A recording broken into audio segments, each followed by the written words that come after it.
Okay, so number 5 is a fairly subtle one, but it's just the fact that after we finish our jump, the animation suddenly goes static before the end. Our shot currently ends at frame 100, but our animation is going static after frame 90, but it's not finishing in a nice smooth way, so you don't notice it going static so much. So I think we need to have a look at fixing that. I think a lot of it is coming from our body control, so we'll look at that first. I'm just going to look at the Y translation curve, and I see here that it goes up and then suddenly stops. So maybe we just need to pull that down so we don't get as much rise. So again, just a more subtle up and down there that isn't going to draw attention to itself.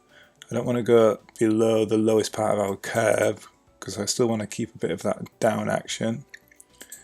Let's have a look at the other ones because I feel like we're just drifting back again as well. So I can see here that the curves are starting to drop down, which is moving our character back.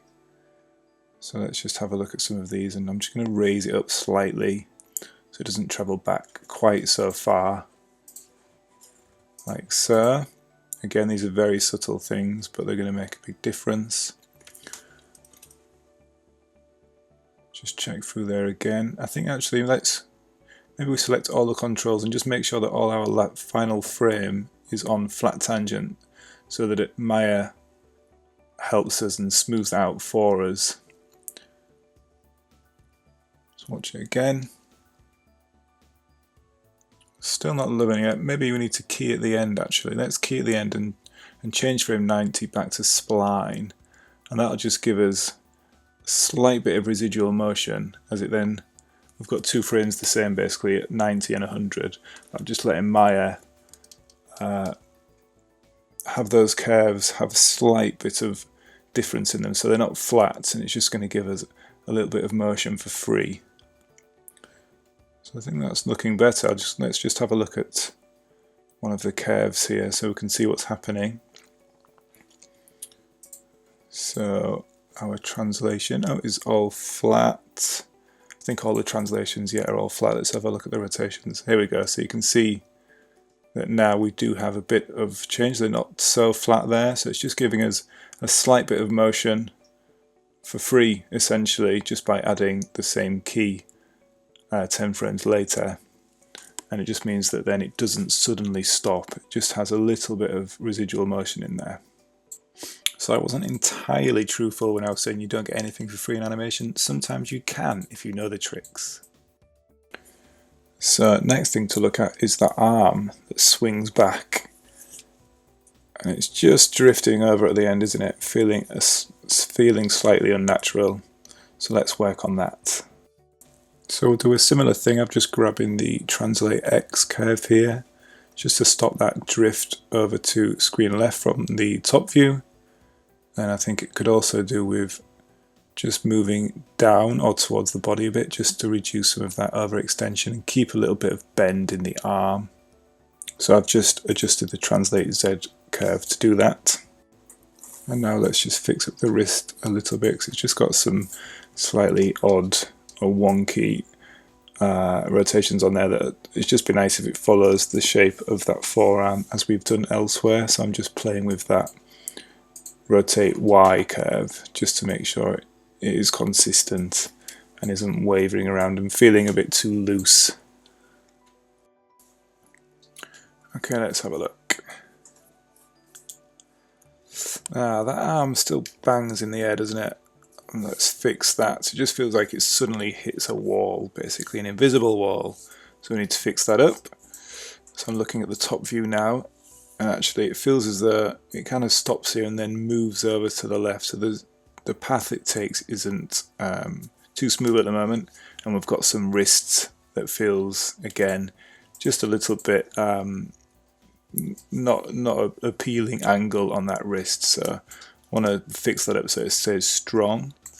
So let's have a look in the curves. I'm just kind of rotating and seeing how it affects those rotation curves because we know it can be a bit tricky. But let's actually look at the translate first and just have a look at fixing up the path of action.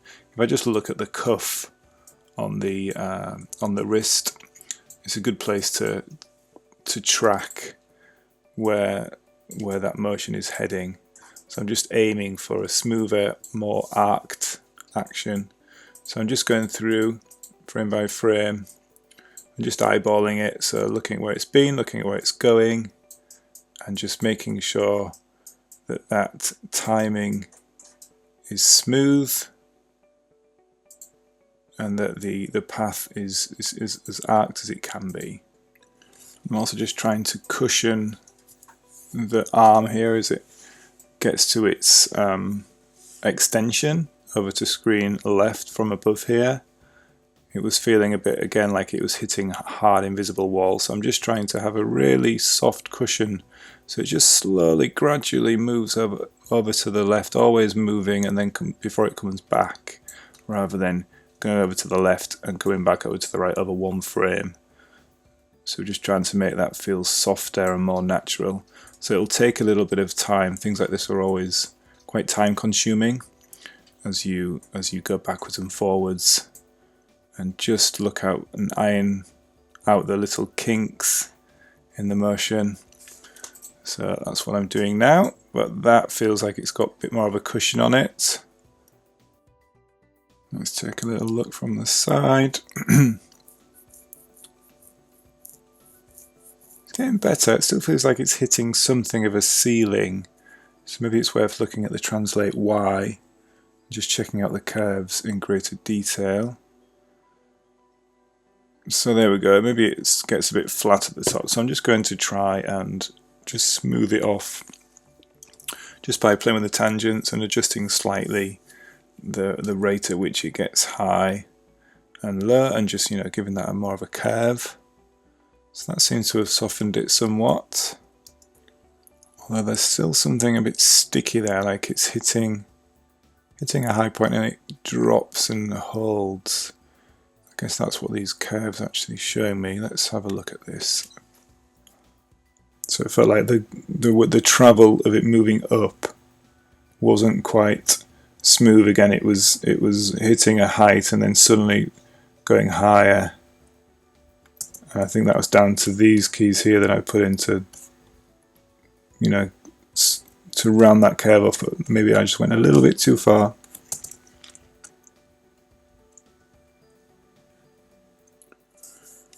And then maybe it just needs to drop slightly as the weight of the arm kicks in. So let's just grab some of these curves and I'm just going to pull them down so we get a little downward motion on the arm. Maybe it should last a bit longer, so I'm just going to pull some keys down a bit further along. So it comes up and then it drops and just has a slight little waver that will hopefully make it feel quite natural. Let's just check out that wrist because I feel like we need to work on that hand slightly. Okay, so these curves look a bit messy. Let's just check out what it looks like in gimbal. Yes, of course, because we've lost an axis. So I think we'll probably have to just work in object and we're going to have to just do it maybe frame by frame, let's see. But I think we just want to have a little bit of overlap on that wrist. So that wrist just continues its travel up and then settles back down. So if the arm stops its travel up, but the wrist just continues going, just so it feels a bit more physical again, a bit less stiff, a bit less robotic, a bit more natural. Let's just see how that feels now. There's a slight bit of drift on there on that wrist, I feel.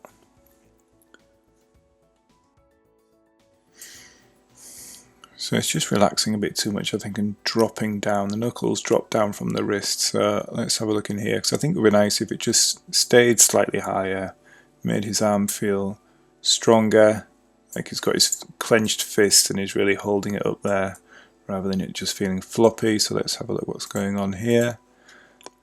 I'm just going to rotate it up on these keyframes we've already got. Then actually I think maybe I'll just delete some, just to give it less to worry about essentially.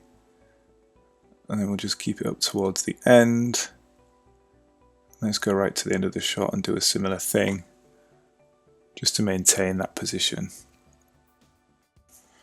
So let's take a look at it. Oh, okay, nearly there, guys. Stay with me. Okay, you're doing well. Keep going. So I think we're just hitting a slight ceiling, I think. I just want to have a look at that Y translation curve. I think we'll just soften this a bit just by pushing it up, just so it stays up a little longer before dropping down. Just allow that wrist to drop.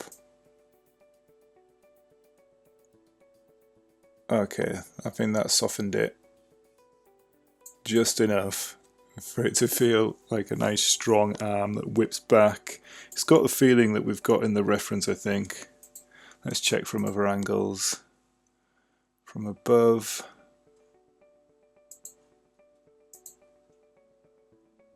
Okay, cool. From the side. From the front. Ooh, maybe actually, just looking at that, I think it just moves over to the right. It's subtle, but just maybe a little too quick for my liking. So let's just have a quick look at the translate X curve, and let's just squash these down a little. Let's bring them all down slightly so it doesn't move over quite so much, and then just soften that curve at the top. Let's check again. Still a bit too much drift on there, I think, for the solid arm that we're going for, the solid superhero arm. Just moving over to the right there, so let's just grab this curve, and I'm just going to grab all of these and just drag this stuff down. Then if I hold shift and then select a key, it'll just deselect it. So you can hold shift and drag over and select and deselect. Just means that I've still got all the keys left behind. And I can just keep pulling them down just so that it's not going so far over to the right afterwards. There we go. That's feeling much more solid, isn't it? That's the superhero we were looking for.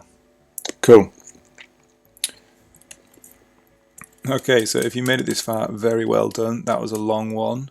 That was quite a tricky one, I think. In order to stop that feeling of being static at the end of the shot, just in order to breathe a bit of subtle life back into the character, so we don't get that frozen CG model look. But I think it was totally worth it, and it was really important, I think, for you guys to see the amount of work that you need to put into it in order to get that result. So very well done, like I say, for making it this far. Let's move on to the next polish pass step.